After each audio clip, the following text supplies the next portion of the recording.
बाबा साहब भीमराव जयंती के कार्यक्रम में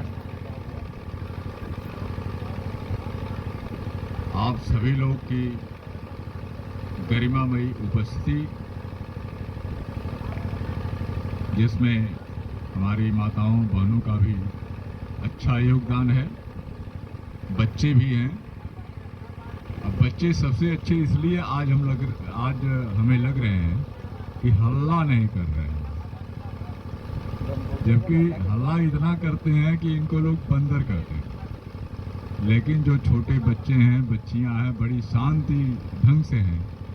इससे ये जरूर लगता है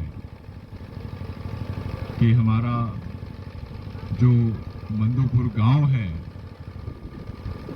यहाँ कुछ न कुछ बच्चों को जरूर अच्छा सिखाया जा रहा है। यह एक खुशी की बात है और बाबा साहब के लिए अगर वे होते तो निश्चित तौर से बहुत ही खुश होते।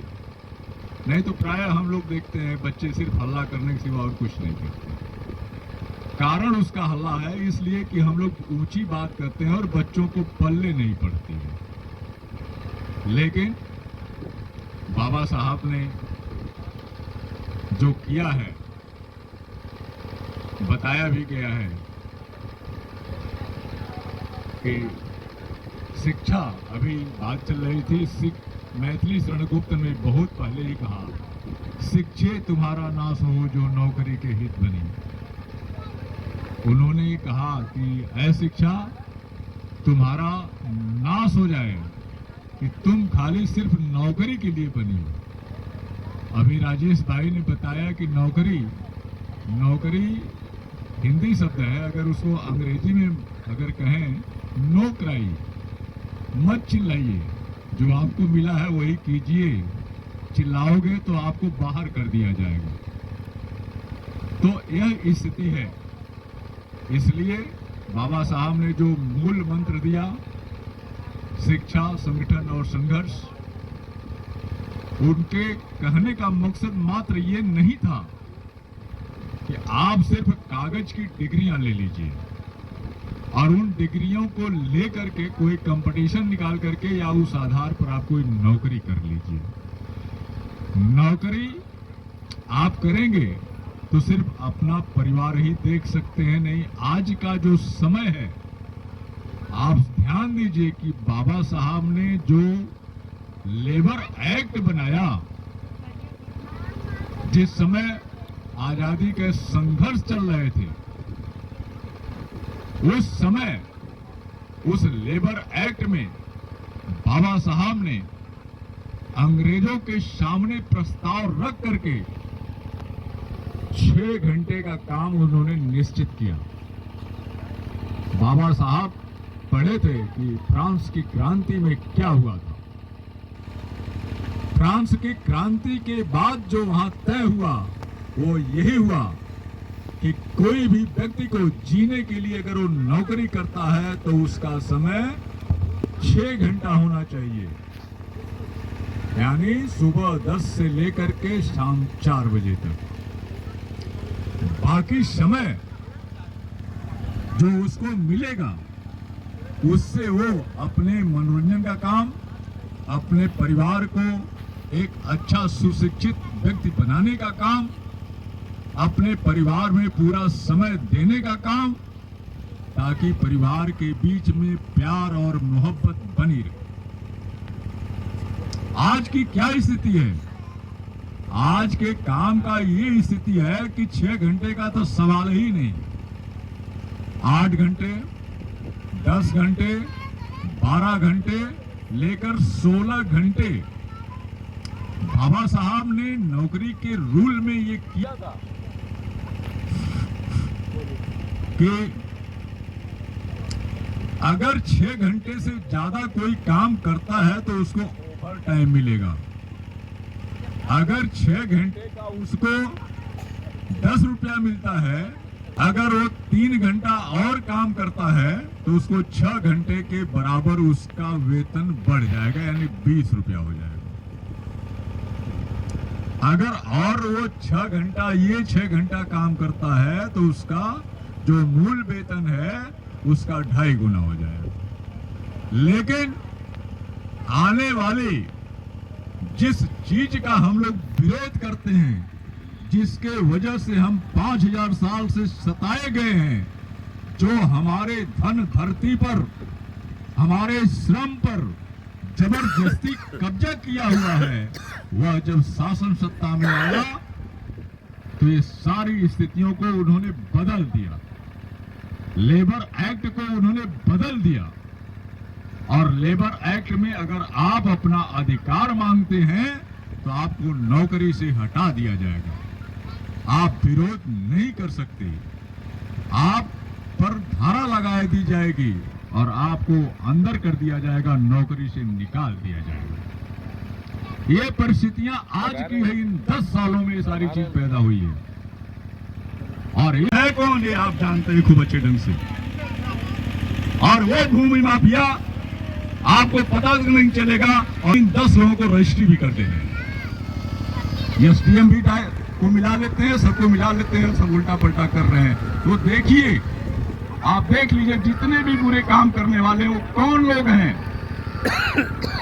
आप इस चीज को सोचिए और कहां से उनका संलिप्त है, ये भी आपको देखने की जरूरत है। इसलिए आप बच्चों को इसलिए मत पढ़ाइए, इसलिए मत पढ़ाइए कि वो नौकरी करेंगे, इसलिए पढ़ाइए कि उनका ज्ञान विस्तृत हो, उनका विवेक हो, वो अच्छा बुरा भला अपने समाज का, अपने परिवार का, अपना खुद का वो सोच सकें। और ये मत सोचिए आप अच्छी स्कूलों में बच्चों को भेजिए। अच्छा स्कूल का मतलब जहाँ ठीक ठाक ढंग से पढ़ाई होती हो। ऐसी बात नहीं कि प्राइमरी स्कूलों में पढ़ाई नहीं हो। जो हमारे SC ST बैकवर्ड के लोग शिक्षक हैं वो निश्चित तौर से बच्चों को प्राइमरी विद्यालयों में भी अच्छे ढंग से पढ़ा रहे हैं। फॉरवर्ड, हमेशा फॉरवर्ड गिरी करते रहे हैं, उसमें से कुछ को छोड़कर कुछ बहुत अच्छे। तो बहुत सी चीज है कि हमें ठीक ढंग से सोचना है। तीसरी चीज है कि घर में आप, ये मैं दारू पीने के लिए नहीं रोक रहा हूं, मटन मीट खाने के लिए रोक रहा हूं, लेकिन थोड़ा सा विवेक से काम कीजिए। जो आप सड़कों पर करते हैं वो कमवाए आप घर में लाके कीजिए। आराम से आधा पैक लीजिए, खाना खाइए और आप आराम करके सो जाइए। कोई न जाने, नहीं तो वही हम में तुम में करते रहेंगे और लोग कहेंगे देखिए फलनवा कैसा क्या कर रहा है। वो काम मैं रोक नहीं रहा हूँ, इसलिए नहीं रोक रहा हूँ। मैं तो प्राचीन इतिहास भी पढ़ता हूँ, राक्षसों का इतिहास देखा हूँ, तमाम जो है कि हमारे आदिवासी लोग जो हैं, जिससे हम लोग आते जाते हैं, नागवंश से लेकर के अब तक जो आया हुआ है, महिलाओं तक का भी उसमें इतिहास है। ये जो दारू वारू है ना, ये बहुत पुराना है और चलते आया है, अच्छे अच्छे राजवंशों में चला है, बड़े लोगों में चला है। जो आज अपने को बहुत बड़ा भक्त बन रहे हैं, उनके वंशजों में भी चला है। जो गाय भक्त हैं वो गाय पहले खाते थे, वो ये भी आप जान लीजिए, उठा के देख लीजिए। या आप वाल्मीकि रामायण को देख लीजिए, जितनी नदियों को पार करती है वो वहाँ बैठ करके मन्नत करती है। महिलाएं बड़ी मन्नत करती हैं हमारे आपके लिए, हम लोग कुछ भी करें चाहे न करें, लेकिन वो मन्नत करती हैं कि हे गंगा मैया तुम्हें पियरी चढ़ेबो, इतना घड़ा शराब चढ़ेबो, इतना ये करबो, इतना वो करबो।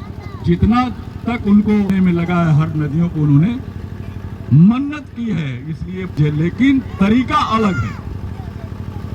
तरीका ये है कि आप उसको अपने घर में लाइए, आराम से थोड़ा सा पीजिए। मैं इस पर एक कहानी आपके पीने वालों पर सुना दे रहा हूं। एक बार जो है अकबर बीरबल का नाम आप लोगों ने बहुत सुना है। एक का जो साला था वो बहुत कूटनीतिज्ञ था। अकबर से उसने कहा कि अरे बीरबल को मंत्री बनाए हो, ये तो दारू पीता है, दारूबाज है। तो अकबर ने कहा कि ये तो हो ही नहीं सकता कि वो बीरबल जो है दारू पीता हो। कहा नहीं, चलिए मैं दिखाता हूँ। ले गए शाम के टाइम और बीरबल जी अपने करके एक बोतल दारू और गिलास रखे हुए थे।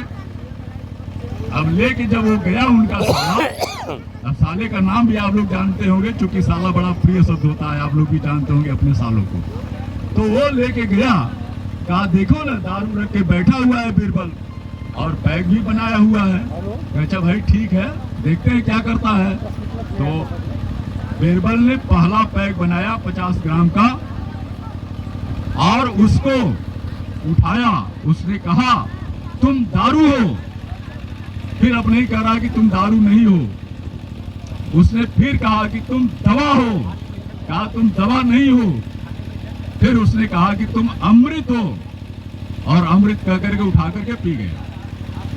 उनका साला कह रहा देखिए साहब दारू पिया कि नहीं पिया। कह रहे भाई वो कहाँ दारू पिया है, वो तो अमृत पिया है। इसके बाद उसने फिर दूसरा पैक बनाया। उसने कहा कि तुम दारू हो। फिर अब नहीं कह रहा कि तुम दारू नहीं हो। उसने कहा कि तुम अमृत हो। उसने फिर कहा कि तुम अमृत नहीं हो। फिर उसने कहा तुम दवा हो और उठा के पी गया। तो अब जो हुआ फिर तीसरा पैक बनाया।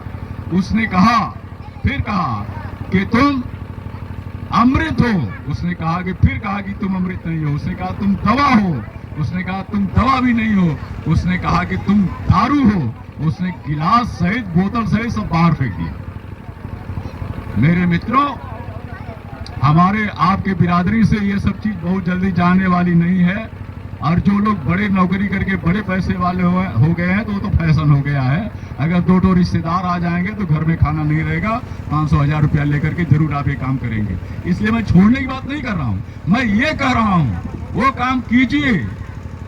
और जहां तक वो दवा है, जहां तक वो अमृत है, वहां तक आप प्रयोग कर सकते हैं। खाना खाइए आराम से और सो जाइए ताकि उसका बुरा असर न हो। और भी सुनिए, अगर आपके पास अपनी क्षमता है तो जरूर कीजिए। किसी से उसके लिए एक कतई नहीं मांगिए। आप 100 रुपए की दारू पिएंगे, 100 रुपए का सब्जी और तमाम सारी चीज लाएंगे।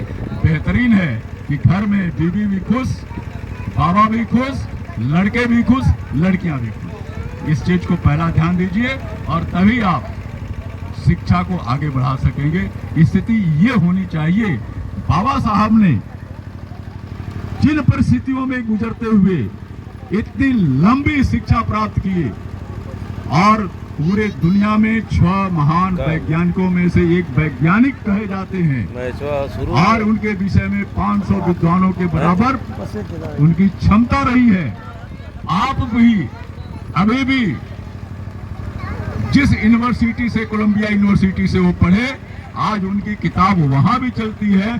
कोलंबिया यूनिवर्सिटी में आज इनकी प्रतिमा लगी हुई है और कोलंबिया यूनिवर्सिटी लिखती है कि हमें गर्व है यूनिवर्सिटी को कि एक भारतीय व्यक्ति उस समय हमारे पुस्तकालय में 1,36,000 पुस्तकों को पढ़ डाला। और उनके लिए लाइब्रेरी रेगुलर खुला रहती थी। सुबह 6 बजे से लेकर के रात में जब तक वो पढ़ते थे तब तक खुली रहती थी। बाबा साहब के जो अर्थशास्त्र पर किताब है, वैल्यू ऑफ पैसे, वह किताब आज भी उस यूनिवर्सिटी में चलती है। आपको भारत में उपलब्ध नहीं है, जल्दी खोजने पर जल्दी नहीं मिलती है। गर्व है उस चीज को, हमें आप पे गर्व होना चाहिए क्योंकि वो हमारे बीच से हैं। हमें आपको हमेशा उन पर सोचने की जरूरत है। उन्होंने जो भारतीय संविधान के माध्यम से हमें बोलने का, व्यक्ति का अधिकार, कुर्सी पर बैठने का अधिकार, महिलाओं को तमाम सारी जो सुविधाएं दी है, इस देश के सबसे ज्यादा तो ऋणी इन महिलाओं को होना चाहिए कि इस देश के 70% उनकी 50% आबादी है। एक जैसा कि अभी राजेश ने कहा कि 1,40 करोड़ में 70 लाख आप महिलाएं हैं, सुशिक्षित हैं। वह घर स्वर्ग के बराबर। और 30% आरक्षण मिलना चाहिए था, किसी तरह वो 27% पर चला गया। और यह आरक्षण का अधिकार हमारा कहाँ था? जो सार्वजनिक नौकरियां हैं, सरकारी स्कूल, सरकारी कंपनियां, सरकारी फैक्ट्री, सरकारी बैंक, सरकारी जो भी चीजें हैं उसमें मेरा अधिकार था। और जहां 3 पद होते थे, एक पद कम से कम एससी के लिए, एसटी के लिए सुरक्षित हुआ करता था। बैकवर्ड को लिए भी इसी का फायदा था। जिन लोगों ने हमको हजारों साल से सताया, जब उनके हाथ में अधिकार आ गया तो उन्होंने इन सारी चीजों को खत्म करना, न बांस रहेगा न बंसी बजेगी, न आप विरोध कर सकेंगे। पहला काम उसने किया कि सारे सरकारी संस्थानों को, सारे स्कूलों को, सारी फैक्ट्री, सारी चीज को प्राइवेट में बेच दिया। और बता दे कि चीज उसने 50 पैसे में बेच दिया। पहला काम, जब सरकारी संस्थान ही नहीं तो आप आरक्षण कहां मांगेंगे? पढ़े लिखे रहिए, सड़क पे घूमिए। और इधर आपको बता दें कि इस देश में आज के तारीख में 45 करोड़ शिक्षित और शिक्षित बेरोजगार सड़कों पर है। कहीं कोई पद नहीं निकल रहा है, और निकल रहा है तो बहाना है पेपर आउट का। पेपर आउट कौन करा रहा है? जो शासन सत्ता के शाह पे उनकी दलाली कर रहे हैं। और आपके बीच में आपने पिछले दिनों आपने टीवी वगैरह में देखा होगा, आता नहीं है सरकारी टीवियों में, आप सोशल मीडिया पर, मोबाइल पर देखे होंगे, जिसको सुप्रीम कोर्ट ने जो कंपनियां नकली दवाएं बेचती थी उन कंपनियों पर तमाम तरह के छापे डाल करके जब उसने अपने फायदे से 3 गुना ज्यादा चुनावी बांड के नाम पर चंदा दे दिया, तो आपके इंजेक्शन में जहर है कि पानी है कि ओरिजिनल दवा जो 10 मिलीग्राम लिखी है वो 1 मिलीग्राम नहीं है, ऐसी दवा मार्केट में आ गई और जबरदस्ती आपको ये लेना ही है। कोरोना काल में यही हुआ है। और उन दवा कंपनियों ने अकेले जो चुनावी बांड के नाम पर चंदा दिया है, सब लोग वैध हो गए। और हमारे लोग जो चंदा नहीं लिए उनको अनावश्यक रूप से आरोप लगा करके उनको अंदर किया गया है, आप देख रहे होंगे। फिलहाल आपको ये सोचना होगा कि जो हमारे सामने है, कि राजेश जी ने बताया, अभी आलोक जी ने बताया कि शिक्षा आपको क्या बना सकती है। दूसरी चीज, उन्होंने, इन लोगों ने ये भी बताया कि शिक्षा के माध्यम से आप कहां तक पहुंच सकते हैं। इसलिए आप सभी लोग को शिक्षा जरूरी है, लेकिन शिक्षा जरूरी अब कैसे होगी ये बताइए साहब। आप प्राथमिक विद्यालयों में जब उसका सरकारीकरण कर रहे हैं, नहीं सॉरी, सरकारी संस्थानों को प्राइवेट कर रहे हैं। मान लीजिए भाई साहब का घर है, वो उनका प्राइवेट है, और धर्मशाला है वो सार्वजनिक है, तो धर्मशाला में तो आप भी जा सकते हैं, आप भी जा सकते हैं, आप भी जा सकती हैं और हम भी जा सकते हैं। लेकिन भाई साहब का अगर निजी घर है तो कहेंगे हमारे घर में आप नहीं आ सकते, मैं आपको नहीं आने दूंगा। प्राइवेट, सारे सरकारी चीजों, प्राइवेट चीजों की यही हालत है, क्योंकि घर आपका जो है वो प्राइवेट है, इसीलिए कि आप अच्छी शिक्षा प्राप्त न कर सकें, अपने बच्चों को अच्छी शिक्षा न दिला सकें। इसलिए पहला काम कि उसका निजीकरण यानी प्राइवेटाइजेशन किया गया। दूसरा क्या किया गया कि इन प्राइवेट कॉलेजों में, शिक्षा संस्थानों में फीस की कोई निर्धारित सीमा नहीं तय की गई। उसका परिणाम यह हुआ कि एक तरफ आपको की नौकरी गई, आपके रोजगार कम हुए, आपके खेती के जितने भी खाद पानी सारी चीजें वो महंगी हो गई, आपका उत्पादन उसी पर टिका हुआ है, लेकिन आय कम हो गई, शिक्षा महंगी हो गई, तो आप पढ़ाएंगे कहाँ? क्योंकि पढ़ेंगे लिखेंगे तभी आप सवाल करेंगे, सरकार से करेंगे और लोगों से करेंगे। आप इस चीज को सोचिए कि इधर पिछले सालों में क्या हुआ है, आपको क्या मिला है। ये आप देखिए कि जो लोग बाहर जाकर के छोटे मोटे अच्छे धंधे करके घर में 1000, 2000, 5000, 10,000, 50,000 आपके घर में भेजते थे, आपके बीवी बच्चे अच्छे से रहते थे, बच्चे अच्छी शिक्षा प्राप्त कर सकते थे, वो सभी लोग घर लौट के आ गए हैं। और हर 5 घर पर एक तो दुकान घर में हो गई है। वो 2 पैसा पर कोई लेमन जूस बेच रहा है तो कोई कुछ बेच रहा है। उस 2 पैसे से 5 पैसे के धंधे पर आप क्या कर सकते हैं साहब?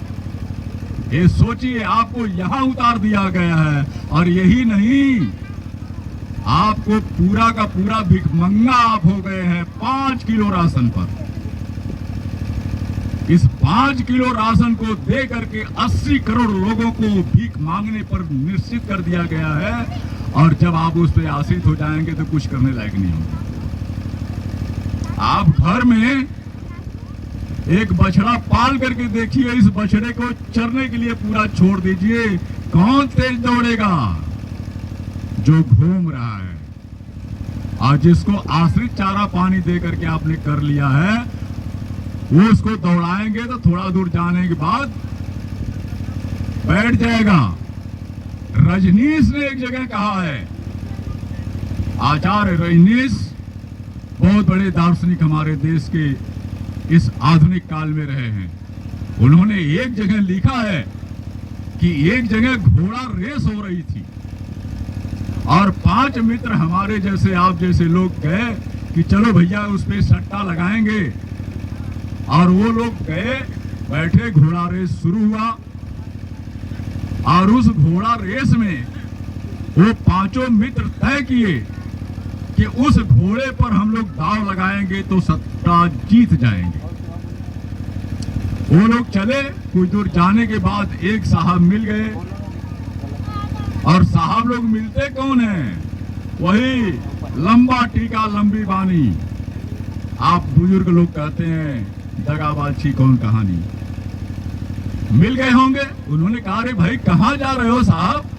कहे उस घोड़े पर लगाने जा रहे हैं सट्टा। कहे वो घोड़ा क्या जीतेगा, वो तो मरेला है, 10 कदम जाएगा मर जाएगा। उस स्वस्थ घोड़े पर लगाइए दांव और वो जीत जाएगा। उसकी फीस 300 रुपये मात्र है, 200 रुपये आपका बच जाएगा। और वो 5 लोग साहब मान गए और जाकर के 300 पर लगा दिए, 500 वाले को छोड़। और जब रेस हुई तो 100 मीटर जाते जाते वो स्वस्थ घोड़ा गिरा और मर गया। और जो मरेला घोड़ा था वो जीत गया। फिर इसके बाद घोड़ी रेस हुआ और घोड़ी रेस पर फिर 5 मित्र चले कि चलिए उस घोड़ी पर हम लोग दांव लगाएंगे और जीत जाएंगे। वो लोग जा रहे थे, तब तक दूसर का मिल गए होंगे साहब। मिल गए, कहे कहाँ जा रहे? कहे उस घोड़ी पर रेस लगाने जा रहे हैं। कह रहे वो क्या घोड़ी जीतेगी, उसमें तो जान ही नहीं है। वो घोड़ी जीतेगी जो मोटी और ताजी तगड़ी है।